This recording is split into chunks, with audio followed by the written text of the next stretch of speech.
It's kind of funny that the Fast and Furious had an action sequence in Rome, and Mission Impossible also had an action sequence in Rome, and this one's definitely better.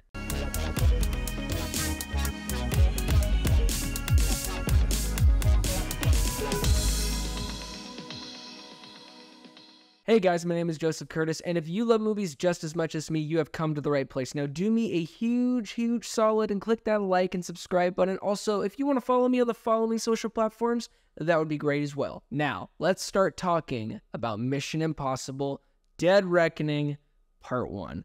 That is a lot to say. Ethan Hunt and his IMF team must track down a dangerous weapon before it falls into the wrong hands. This is yet again directed by Christopher McQuarrie, who's honestly resurrected this franchise. I mean, I'll give respect to Brad Bird, who did Ghost Protocol. That is a fantastic film, but really, because of Christopher's vision for not just the action and the scope for Ethan Hunt's story, but his personal convictions that Ethan has really just made this franchise into something more than just an action movie, because it's not just a bunch of boom, boom, bang, bang, and that's the end of the movie. Which, if people want to go to this movie, and by the way, it's 2 hours and 43 minutes, yeah, go to the bathroom before, you feel everything that Ethan has to do, especially in this one. There's a line in the trailer, I'll play it here. This mission of yours is gonna cost you dearly.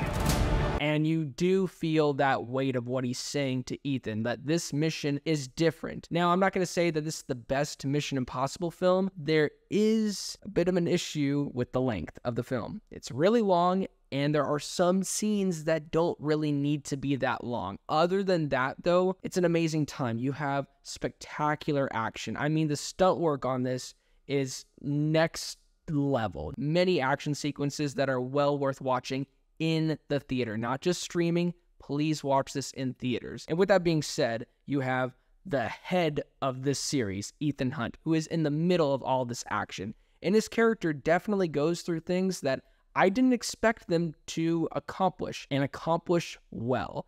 There was something that I thought they were going to do in the beginning, the first 10 minutes, and I hated it.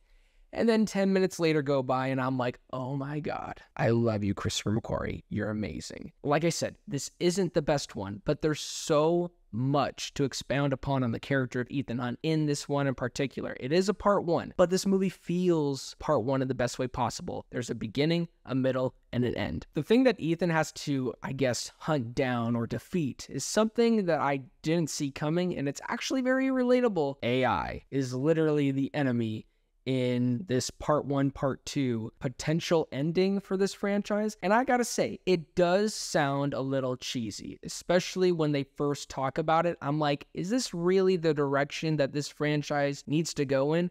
But with the writing that Christopher McQuarrie is able to pull off with all these characters and all the situations that they are just entrapped in with this, the entity, that's what they call the AI, the entity. Technology is all around us. This camera that I'm literally shooting this video on, this mic that I'm like recording my voice on is through a laptop, and there's a TV in front of me. The idea of AI having its own mind is actually terrifying. The last thing that I want to mention about this film is, surprisingly, this is the funniest one. There are genuinely hilarious moments, particularly with the characters of Tom Cruise and Hayley Atwell. That being said, Mission Impossible Dead Reckoning Part 1 is a fantastic film. It's not the best Mission Impossible movie. I do wish they could have trimmed the fat, but other than that, it is a fun, action-packed ride that you will not be disappointed in seeing. I'm going to give Mission Impossible Dead Reckoning Part 1 a solid 8.5 out of 10. Well, thank you guys so much for watching this review. It really means a lot. Please don't forget to like and subscribe, and also don't forget to be blessed.